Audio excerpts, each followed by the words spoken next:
नमस्कार, आप देख रहे हैं प्राइम न्यूज और मैं हूं आपके साथ प्रीति राय। यूपी में विकास का एक्सप्रेसवे बनाया जा रहा है। हर दिन सड़कों का जाल यूपी में और भी मजबूत होता जा रहा है। इसके साथ ही विकास की बयार गांवों तक भी पहुंची है। किसान के घर में मुआवजे से खुशहाली आने लगी है और साथ ही 2024 के लिहाज से ये भी एक्सप्रेसवे बहुत अहमियत रखते हैं। इसी पर पेश है एक खास रिपोर्ट।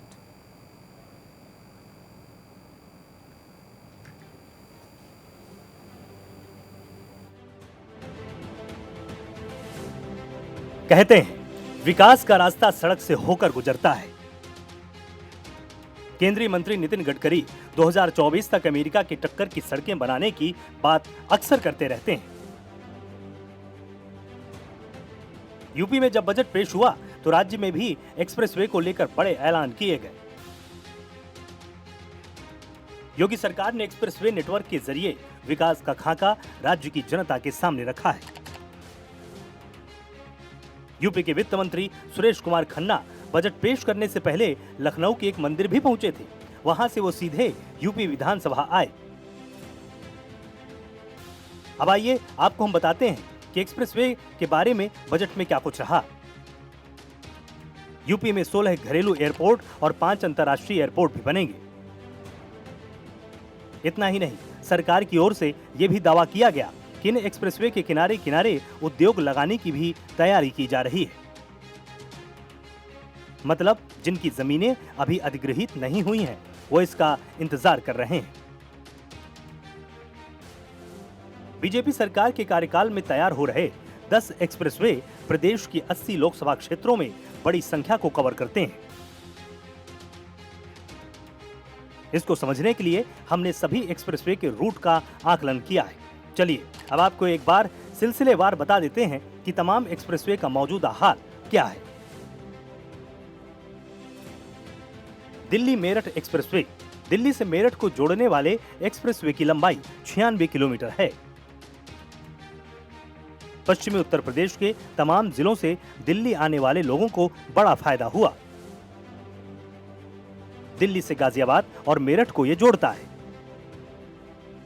ये यूपी की 2 लोकसभा सीटों से गुजरता है।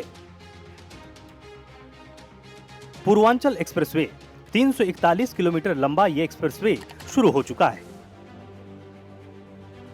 ये लखनऊ, बाराबंकी, फैजाबाद, अंबेडकर नगर, अमेठी, सुल्तानपुर, आजमगढ़, मऊ और गाजीपुर से होकर गुजरता है। ये 9 लोकसभा सीटों से गुजरता है। ये पहला एक्सप्रेसवे है जो पूर्वांचल को सीधे लखनऊ से जोड़ देता है। लखनऊ से गाजीपुर तक जाने के लिए अब सिर्फ ज्यादा से ज्यादा 4 घंटे का समय लगता है। इस एक्सप्रेसवे और बनने वाले इंडस्ट्रियल एरिया से 11 जिलों को फायदा हो सकता है। इस एक्सप्रेसवे को अभी 6 लेन का बनाया गया है, जिसे 8 लेन तक किया जा सकेगा। बुंदेलखंड एक्सप्रेसवे 296 किलोमीटर लंबे एक्सप्रेसवे पर 14,850 करोड़ रुपए खर्च किए गए। इसको लखनऊ आगरा एक्सप्रेसवे से भी जोड़ा गया है। यह एक्सप्रेसवे शुरू किया जा चुका है, जो चित्रकूट, बांदा, महोबा, हमीरपुर, जालौन, औरैया और इटावा से गुजरता है। 6 लोकसभा सीटें इसके दायरे में आती हैं। Gorakhpur link expressway, Gorakhpur link expressway की लंबाई 91 किलोमीटर 352 मीटर है। इस प्रोजेक्ट की कुल लागत 5,876 करोड़ 67 लाख रुपए है। गोरखपुर, आजमगढ़, अंबेडकर नगर, संत कबीर नगर से होकर यह गुजरता है। 4 लोकसभा सीटों से यह एक्सप्रेसवे गुजरता है। लखनऊ कानपुर एक्सप्रेसवे 63 किलोमीटर लंबे इस एक्सप्रेसवे को बनाने के लिए उन्नाव में 31 और लखनऊ जिले के 11 गांवों की जमीन अधिग्रहित की गई है। यह एक्सप्रेसवे 3 लोकसभा क्षेत्रों कानपुर, उन्नाव और लखनऊ से गुजरेगा। गंगा एक्सप्रेसवे मेरठ से लेकर प्रयागराज के फाफामऊ तक बन रहा एक्सप्रेसवे 2024 के आखिरी तक लगभग पूरा कर लिया जाएगा। ये एक्सप्रेसवे मेरठ, हापुड़, बुलंदशहर, अमरोहा, बदायूं, शाहजहांपुर, हरदोई, उन्नाव, रायबरेली, प्रतापगढ़ और प्रयागराज तक बनेगा। ये एक्सप्रेसवे 10 लोकसभा सीटों से गुजरेगा। कानपुर गाजियाबाद एक्सप्रेसवे 380 किलोमीटर लंबा ये एक्सप्रेसवे गाजियाबाद से होकर अलीगढ़, बुलंदशहर, कासगंज, कन्नौज और कानपुर तक जाएगा। ये एक्सप्रेसवे 9 लोकसभा सीटों से गुजरेगा। एक्सप्रेसवे से प्रदेश के 2 औद्योगिक शहरों की दूरी 3 घंटे कम हो जाएगी। अभी कानपुर से गाजियाबाद जाने में 6 घंटे तक लग जाते हैं। गोरखपुर सिलीगुड़ी एक्सप्रेसवे केंद्र सरकार की भारतमाला परियोजना के तहत ये बनाया जा रहा है। ये एक्सप्रेसवे गोरखपुर से सिलीगुड़ी को जोड़ेगा। यूपी में गोरखपुर से निकलकर देवरिया और कुशीनगर से गुजरेगा। इसके बाद बिहार के 9 जिले पूर्वी चंपारण, ईस्ट चंपारण, सीतामढ़ी, सीहोर, दरभंगा, सुपौल, कासगंज, मधुबनी, फॉरबिसगंज से होते हुए सिलीगुड़ी तक जाएगा। दिल्ली सहारनपुर देहरादून एक्सप्रेसवे, इस एक्सप्रेसवे को बनाने में 8,300 करोड़ रुपए खर्च किए जाएंगे। इस एक्सप्रेसवे के बनने से दिल्ली से देहरादून की दूरी मात्र 2.5 घंटे की रह जाएगी। ये एक्सप्रेसवे गाजियाबाद, बागपत, शामली, सहारनपुर से होते हुए देहरादून तक जाएगा। गाजीपुर बलिया मांझीघाट एक्सप्रेसवे, इस एक्सप्रेसवे से 2 राज्यों के लोगों को फायदा पहुंचेगा। एक्सप्रेसवे वाराणसी और गाजीपुर और बलिया को आपस में जोड़ेगा। दिल्ली मुंबई एक्सप्रेसवे, दिल्ली मुंबई एक्सप्रेसवे 5 राज्यों से होकर गुजरेगा। राज्यों में दिल्ली, हरियाणा, राजस्थान, गुजरात और महाराष्ट्र शामिल है। गांव की सड़क, यूपी में 21,696 किलोमीटर लंबाई में ग्रामीण मार्गों का भी निर्माण किया जा चुका है। 18,407 किलोमीटर लंबे मार्गों का चौड़ीकरण किया गया है। 188 दीर्घ सेतु बनाए गए हैं। गांवों में 1,024 किलोमीटर लंबाई की 87 सड़कों में से 75 सड़कों का निर्माण पूरा। सड़कों और सेतुओं के लिए 21,159 करोड़ 62 लाख रुपए की व्यवस्था। राजमार्गों के चौड़ीकरण के लिए 2,588 करोड़ 80 लाख रुपए की व्यवस्था। धर्मार्थ मार्गों के लिए 1,000 करोड़ रुपए की व्यवस्था। बीजेपी के कार्यकाल में बनाए जा रहे ये एक्सप्रेसवे तकरीबन 45 लोकसभा सीटों को छू रहे हैं, जहां पर मुआवजे का पैसा जमीन मालिकों के बीच खूब बांटा जा रहा है। हालांकि कुछ जगहों पर मामला कोर्ट में भी है, लेकिन ये विवाद मुआवजे की रकम ज्यादा करने को लेकर है। कहीं भी जमीन अधिग्रहण का विरोध नहीं किया गया है। लोकसभा चुनाव में बीजेपी इन एक्सप्रेसवे को मुद्दा जरूर बनाएगी। यूपी के बलिया जनपद का एक सिरा रोड कनेक्टिविटी के मामले में काफी मजबूत होने जा रहा है। भरौली से जहां पूर्वांचल एक्सप्रेसवे को जोड़ने के लिए 4 लेन का लिंक रोड बनेगा, वहीं कुछ ही दूरी पर भरौली से ऊंचाडीह तक ग्रीनफील्ड एक्सप्रेसवे के लिए लिंक 4 लेन सड़क का निर्माण होगा। ग्रीनफील्ड लिंक के जरिए जमीन का अधिग्रहण भी किया जा चुका है, जबकि पूर्वांचल एक्सप्रेसवे लिंक के लिए 8 गांवों में जमीनों का अधिग्रहण किया जाएगा। बिहार और यूपी में सड़क कनेक्टिविटी ऐसी होने जा रही है कि पटना, लखनऊ, दिल्ली का सफर आसान हो जाएगा। बिहार को यूपी से जोड़ने के लिए बक्सर से भरौली होते हुए हैदरिया स्थित पूर्वांचल एक्सप्रेसवे से जोड़ने के लिए 17 किलोमीटर 4 लेन लिंक रोड बनाने के प्रस्ताव को हरी झंडी मिल चुकी है। इसके लिए सर्वे का काम भी पूरा हो चुका है। कहने की जरूरत नहीं है यूपी में लगातार विकास की पटकथा लिखी जा चुकी है। अब 8 गांवों में जमीन अधिग्रहण किया जाएगा। इसके लिए शासन ने कार्रवाई का निर्देश दिया है। ये 4 लेन लिंक रोड NH 31 से तकरीबन 800 मीटर की दूरी पर NH 31 के समानांतर बनेगी। ये 4 लेन लिंक रोड भरौली खास, भरौली गंगबरार, कुमकुम पट्टी, उजियार, चिंतामन पट्टी, कुर्मीडीह, रामगढ़, कटफारी होते हुए हैदरिया में पूर्वांचल एक्सप्रेसवे से जुड़ेगा। इन तमाम व्यवस्थाओं के चलते बीजेपी का कहना है कि यूपी को विकास के पंख लगातार लग रहे हैं। उत्तर प्रदेश के सर्वांगीण विकास के लिए 25 करोड़ जनता के लिए माननीय योगी आदित्यनाथ जी के नेतृत्व में एक जाल बिछाया जा रहा है एक्सप्रेस वेज का, जो कि आने वाले दिनों में यहाँ पर औद्योगिक विकास को, जनता के रोजगार को और धार्मिक सांस्कृतिक पर्यटन को बढ़ावा देने के लिए बहुत ही बेहतर और मील का पत्थर साबित होगा। उत्तर प्रदेश कुछ दिनों के बाद 19 एक्सप्रेसवे वाला राज्य बन जाएगा, जो देश में सर्वाधिक है। अभी गंगा एक्सप्रेसवे पर काम चल रहा है, चित्रकूट से प्रयागराज एक्सप्रेसवे पर काम चल रहा है, प्रयागराज से वाराणसी एक्सप्रेसवे पर काम, मेरठ हरिद्वार एक्सप्रेसवे बनाया जा रहा है, झांसी लिंक बुंदेलखंड एक्सप्रेसवे बनाया जा रहा है, चित्रकूट मिर्जापुर एक्सप्रेसवे बनाया जा रहा है, दिल्ली सहारनपुर एक्सप्रेसवे, गाजीपुर बलिया माझी घाट एक्सप्रेसवे, गोरखपुर लिंक एक्सप्रेसवे है, लखनऊ कानपुर ग्रीनफील्ड एक्सप्रेसवे बन रहा है, गाजियाबाद कानपुर है, गोरखपुर सिलीगुड़ी है। अभी फिलहाल 6 पूरे हो चुके हैं, जिस पर जनता का आवागमन चालू है और बाकियों पर काम चल रहा है, और कई अभी परिकल्पना में है कि इसको जल्दी से जल्दी इसका निर्माण काम शुरू किया जाएगा। आपने माननीय प्रधानमंत्री जी का भाषण सुना होगा। उन्होंने कहा था बुंदेलखंड एक्सप्रेसवे के उद्घाटन के समय कि इनके बगल में जो भी हैं किले ऐतिहासिक महत्व के, वहाँ पर पर्यटन का विकास किया जाए। बुंदेलखंड एक्सप्रेसवे पहला एक्सप्रेसवे है जो कि रक्षा मंत्रालय के द्वारा नोट घोषित किया गया है और वहाँ पर आयुध फैक्ट्रियाँ लग रही हैं।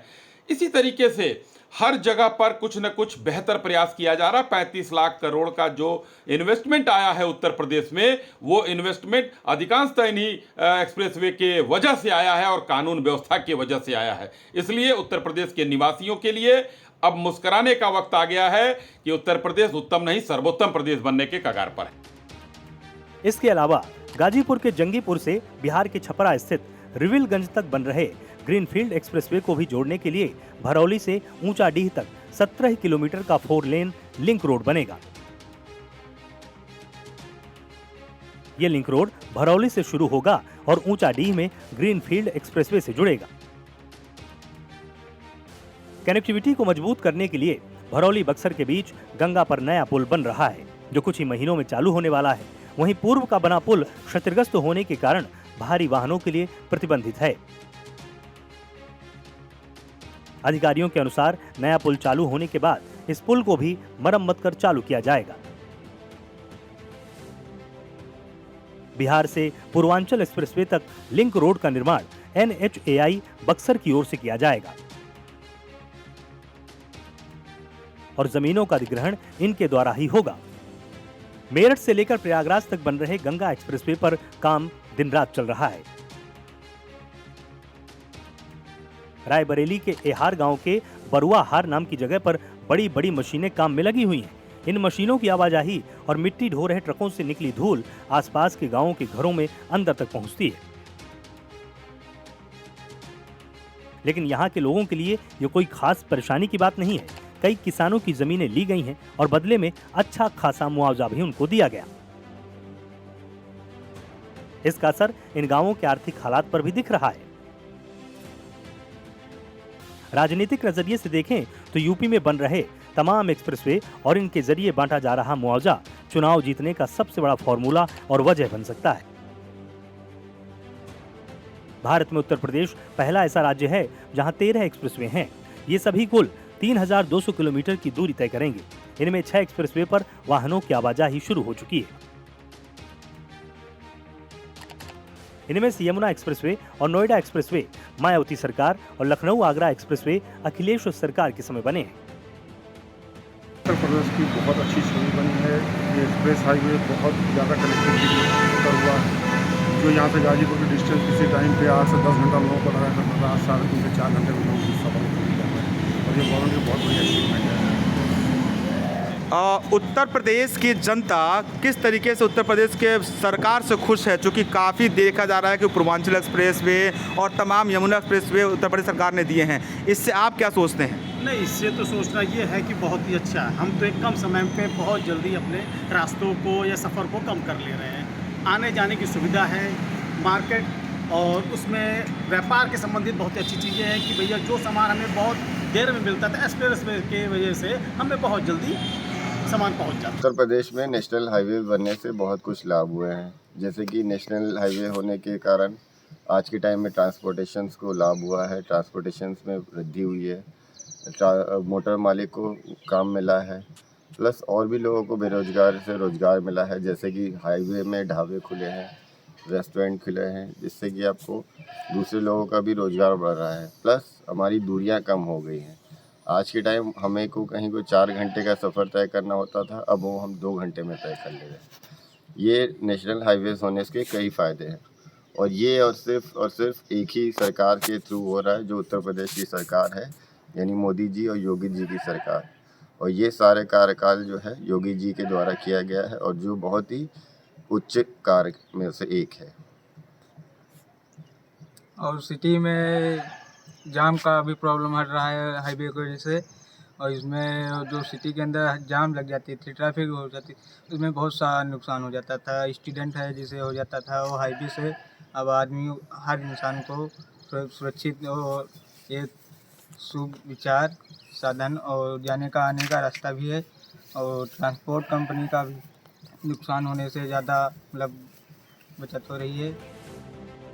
यूपी में एक्सप्रेसवे का ये जाल दरअसल लोकसभा चुनाव में उस चक्रव्यूह की तरह है जिसको भेद पाना आसान नहीं होगा, क्योंकि बीते 8 सालों में प्रधानमंत्री आवास योजना, उज्ज्वला योजना और कोरोना काल में शुरू की गई मुफ्त अनाज योजना और किसान सम्मान निधि योजना से देश में एक नए तरह का मिडिल क्लास तैयार हुआ है।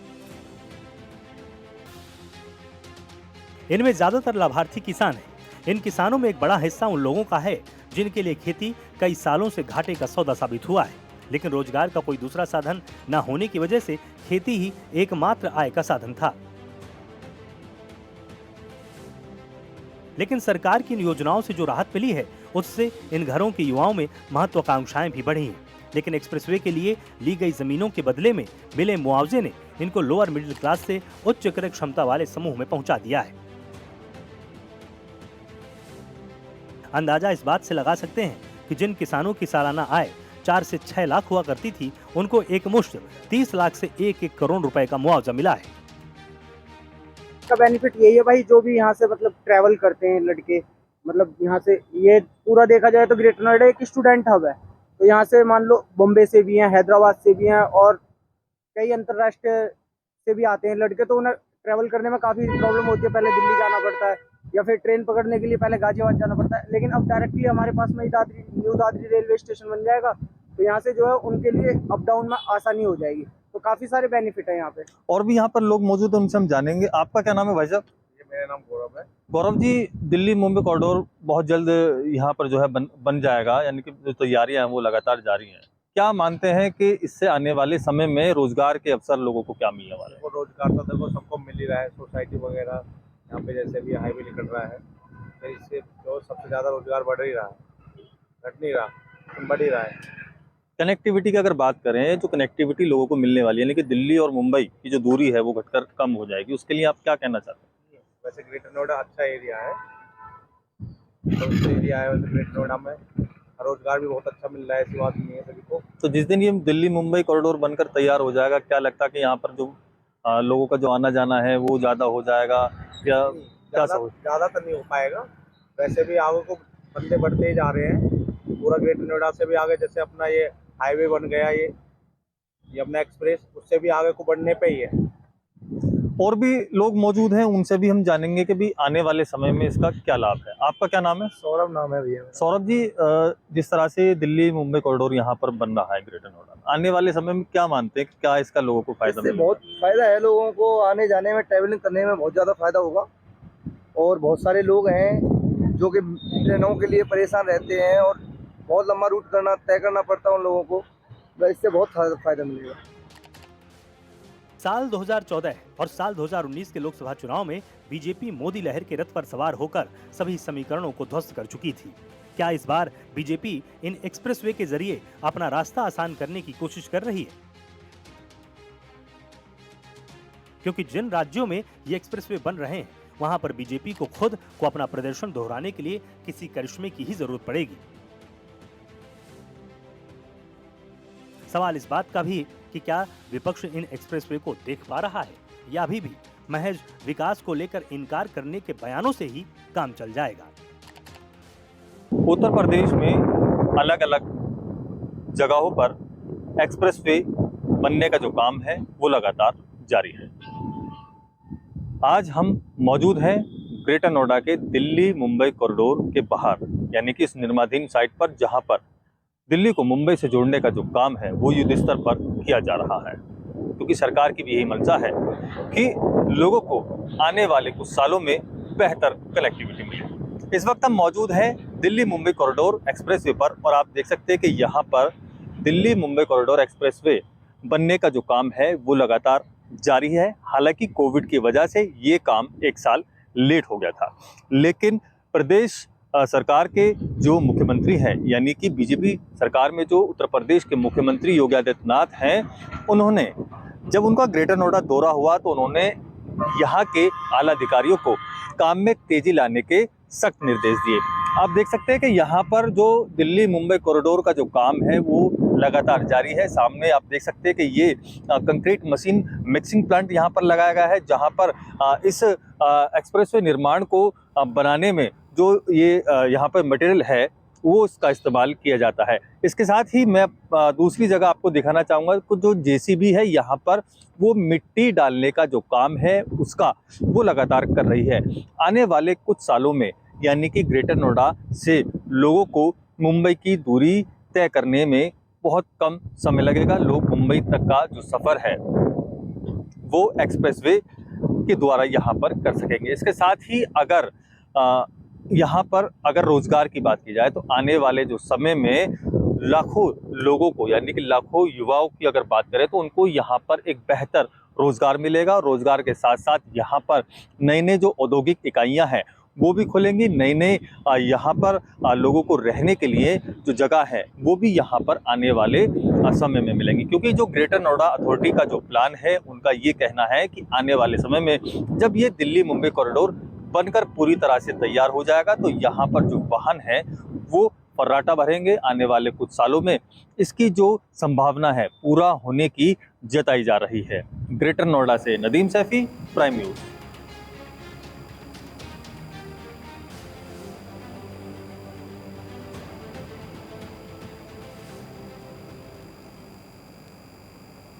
तो चलिए फिलहाल के लिए सिर्फ इतना ही। आप देखते रहें प्राइम न्यूज़।